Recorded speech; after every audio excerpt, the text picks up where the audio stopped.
By the time 1980 rolled around, many true car enthusiasts were lamenting the significant decreases in horsepower and torque from the muscle car era. By this time, many vehicles took about 15 seconds to go 0 to 60, and anything over 150 horsepower was generally a rarity in a normal passenger vehicle.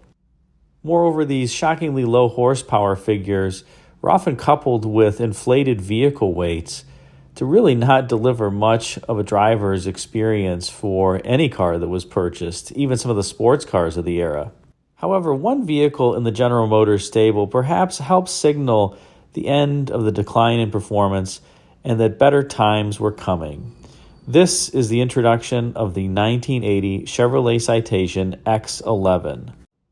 Now, as the name suggests, the Chevrolet Citation X11 was based on the new for 1980 GM X cars, which included not only the Citation, but also the Pontiac Phoenix, the Olds Omega, and the Buick Skylark. This represented General Motors' first foray into transversely mounted front-wheel drive engines and transmissions in passenger cars. There were previous front-wheel drive efforts that included the 1966 Tornado and 1967 Eldorado, but those were longitudinally mounted engines and transmissions, and the goal of such mounting was not overall vehicle packaging and weight savings, but an advantage in overall traction in adverse weather conditions.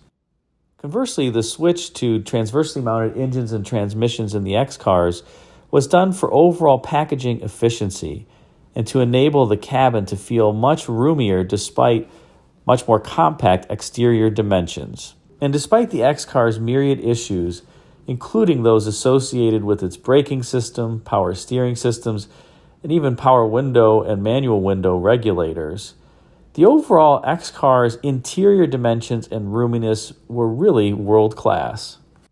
For the time, the car handled relatively well, but Chevrolet division wanted something more exciting to sell its buyers than just the base-level Citation, and in its first year, the Citation offered the X11 to the public.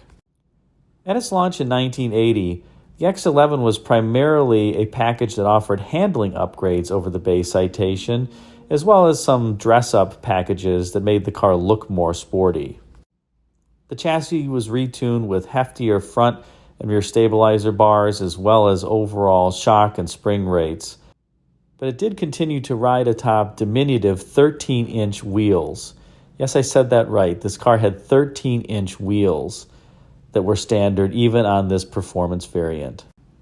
Buyers did get, however, some interesting exterior graphics changes from the base Citation, including blackout trim, a large stripe along the bottom side of the car, as well as a fake air inlet ahead of the rear wheel.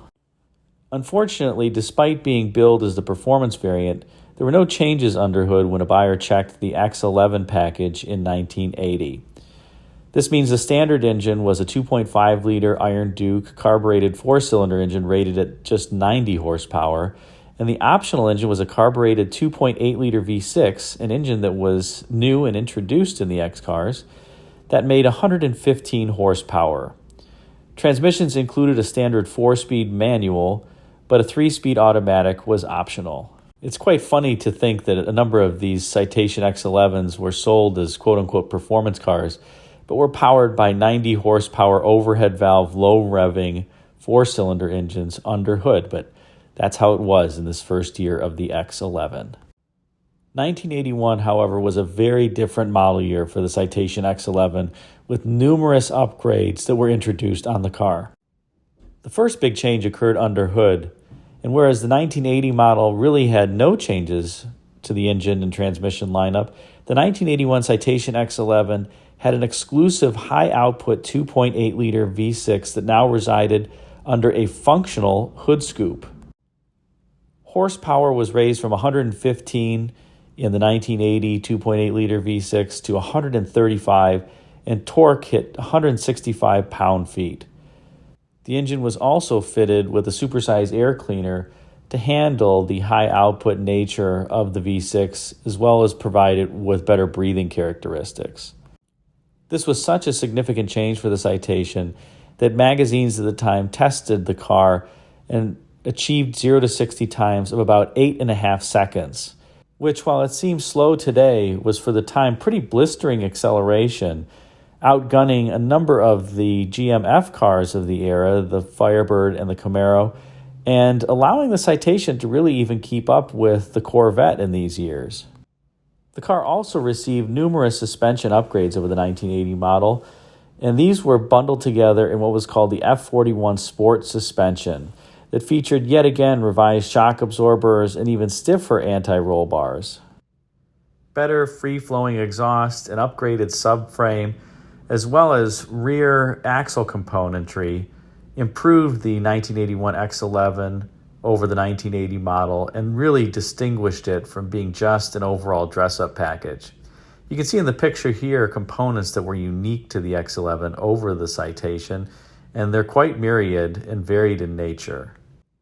And note, one of these components are different wheels and tires. The X11 finally got 14-inch, if you can believe it, Goodyear Eagle GT tires that really helped improve the handling prowess of the vehicle. Interior appointments were also upgraded in 1981 for the X11 and now included a 5-gauge instrument cluster, a leather-wrapped sports steering wheel, bucket seats, and an available center console if somebody selected the optional automatic transmission. Overall, 1981 would represent the pinnacle of the X11 Citation. As with the 1982 model year's introduction, the high-output 2.8-liter V6 was muzzled a bit. While horsepower remained the same, torque dropped from 165 pound-feet to 145 pound-feet, and 0 to 60 now took a bit longer. As opposed to 8.5 seconds, the car often required in the low 9-second range to hit the 60-mile-an-hour mark. Relatively few changes were made to the X11 through the 1984 model year, when the overall Citation was rebranded the Citation II in an attempt to distinguish it from the previous Citation, despite really no discernible visual differences. It was more of a marketing exercise and done to try to distinguish the car from its troubled past. The X11 would end its life having gained a fuel-injected 2.8-liter V6, but despite the addition of multi-port injection, the 2.8-liter V6 again dropped in horsepower, now making just 130 horsepower, although torque did increase by 10 foot-pounds to 155. Overall performance remained in the mid-9-second range for 0 to 60 times. As 1986 rolled around, the X cars and the X11 were dropped completely from GM's lineup, and to be truthful, their sales by this point had significantly started sagging.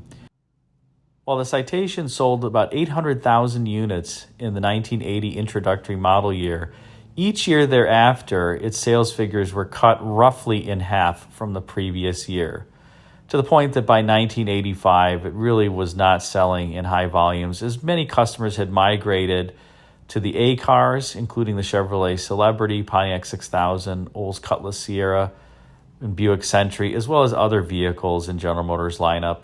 And while the X cars did admittedly have a bit of a checkered history, the X11, and in particular the 1981 X11, at least proved to the American public that the Detroit Big Three could build performance variants of these new front-wheel drive vehicles and at least inject some excitement back into the driving experience.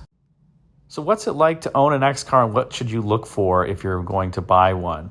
Well, first of all, you obviously want to buy a vehicle that isn't rusty and doesn't have rust on it, either on the body panels or on the structural members underneath. I would also say you want to make sure that the car doesn't exhibit symptoms of what was then called morning sickness, where you turn the steering wheel back and forth and it doesn't feel like it has any power assist.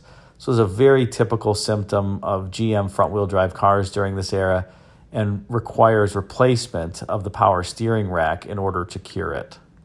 Ideally, if you're not buying an X car, you might also want to look for a Citation with a fuel-injected engine, because some of the carburetor parts are becoming harder to find, and admittedly, these carburetors were a bit temperamental, having electronic feedback controls versus the previous open-loop carburetors that were used on muscle cars and vehicles all the way back to the start of the automobile.